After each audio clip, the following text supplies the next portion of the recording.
We continue our discussion of new wave groups with our discussion of British bands now, having in the last video talked about the American groups. The British new wave groups are the ones that really sort of had success in this country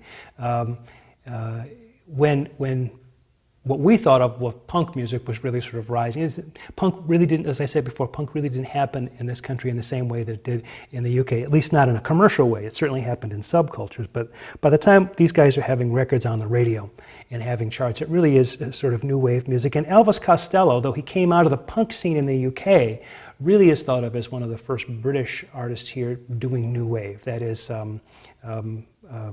this sort of more, the safer version of punk.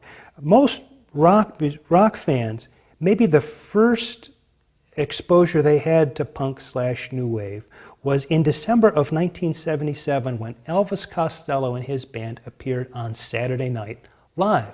Back in those days, Saturday Night Live was the show that you wanted to get on if you wanted to sort of reach young America. It was a very edgy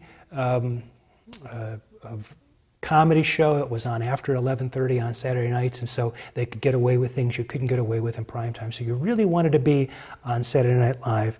And the Sex Pistols were supposed to be on there, but for some reason they couldn't get there. There was a visa trouble or border trouble. I'm not quite sure what it was, but they couldn't be there. So Elvis Costello substituted for them. And so he was supposed to do a song called Less Than Zero, and that's the one they had blocked with the camera people during rehearsal. But he got on stage, live television now, and started Less Than Zero and told the band, stop, there's no reason to do that song here. And they launched into the song Radio, Radio, which had not even been released in this country yet. Lorne Michaels, the guy who produced the show, Saturday Night Live, was furious. And he said to Elvis Costello in words that, he said, "You'll never work in this town again." Of course, it didn't really work out that way for Elvis Costello, now did it? Lorne Michaels had no idea the kind of career that Elvis Costello would ultimately have. But that incident and that appearance on that show was what a lot of the first rock fans saw as punk and new wave coming out of the UK. After that follows a lot of these American groups that I was talking about before, Blondie and Cars and Talking Heads, and the hits that they had sort of follows on this Elvis Costello kind of breaking the ice in this way. His album from 1977, My Aim Is True, had already gone to number 32 in this country, the big song on that, Allison. But it was This Year's Model, now done with Elvis Costello and the Attractions from 1978, that really started to put him on radio. So you might hear some Elvis Costello, you might hear some Cars, you might hear some Talking Heads now on FM rock radio. The two big tunes there, Pump It Up, and of course Radio, Radio, getting plenty of airplay. Those first three Elvis Costello records, very influential in establishing new wave. The other British band there are a couple of other groups that are worth noting. I happen to be a particularly big fan of Joe Jackson, who had a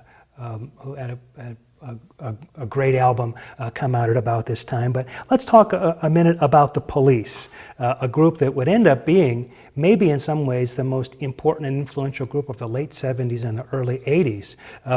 It's interesting about the Police that if you would have asked somebody in 1984 or 1985, who's the band that will be remembered in rock history as being more important, the Police or U2? Of course, U2 was a younger band at an earlier stage of their career at the time. Most people said, well, undoubtedly the Police.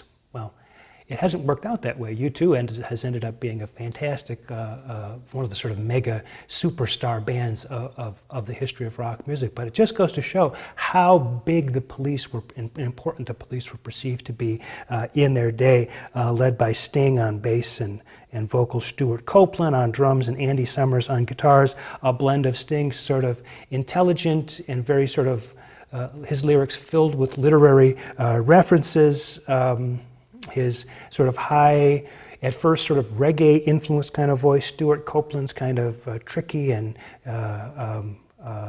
sort of jazz influenced kind of drumming, and Andy Summers' atmospheric sort of guitarscapes that he creates really create a kind of a Police sound that really has a trademark sound to it. There was a big reggae influence early in the group's music. I can remember the first time I heard Roxanne, and I thought it was some sort of a reggae tune of Bob Marley at first, you know, what's going on here. The album that's on, Outlandos d'Amour, 1979, number 23 in this country. Roxanne went to number 32. The other album on that, the other song on that, Can't Stand Losing You, going to number 42. The sound of the Police, I think, gets, as their records unfold, going toward things like Synchronicity in the 1980s, maybe a little less reggae influenced and a little bit, they sort of more find their own voice. But at the beginning, it was easy to hear that kind of reggae thing and a very sort of sparse texture.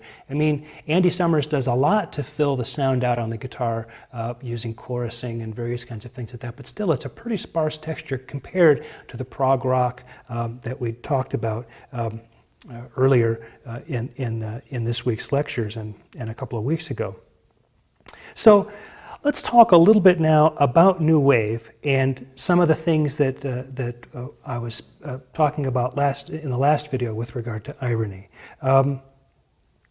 New Wave is one of the first styles that we can think of in popular music that really makes strong references to rock's own past. It's now like at the end of the 70s, we're now starting to get to a point where rock music has got enough of its own history that we can start to refer to it. So in order to really get it, in order to get the irony of New Wave, you have to know the repertoire they're referring to.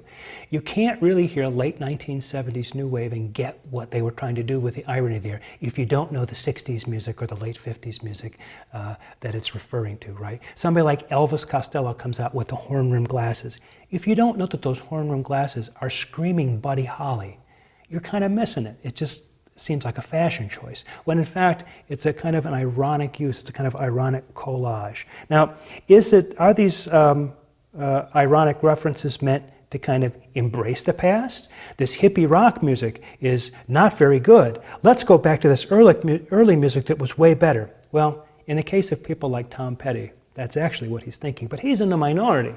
Most of them are just using early 60s music, late 50s rock music, because it's a way of creating a critique on the present.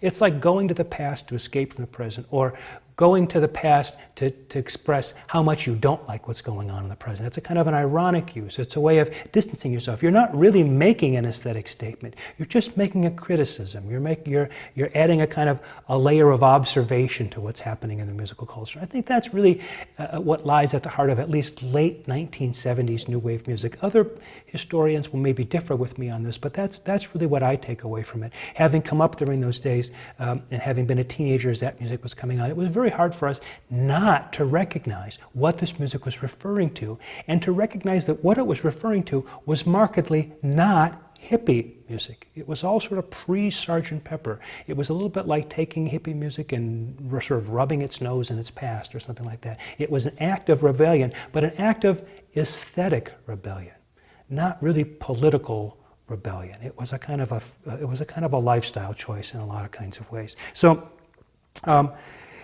what I would say is, in terms of the historical stuff that happens in the uses of the past, it all comes from earlier music as a way of creating a critique on the present. And in that way, punk rock, and more importantly, New Wave music, constitutes a rejection of the hippie aesthetic. And all of a sudden, now New Wave bands and disco are in the same kind of boat as coming in at the middle to end of the 1970s and rejecting the music that had dominated rock music up to that point. Now, let's take a few minutes in the next video to basically summarize what it is that we've been talking about in the 70s. So in the next video, I'll try to pull together what we've done in the first 3 weeks of this course to kind of draw a big picture of the 70s in rock music.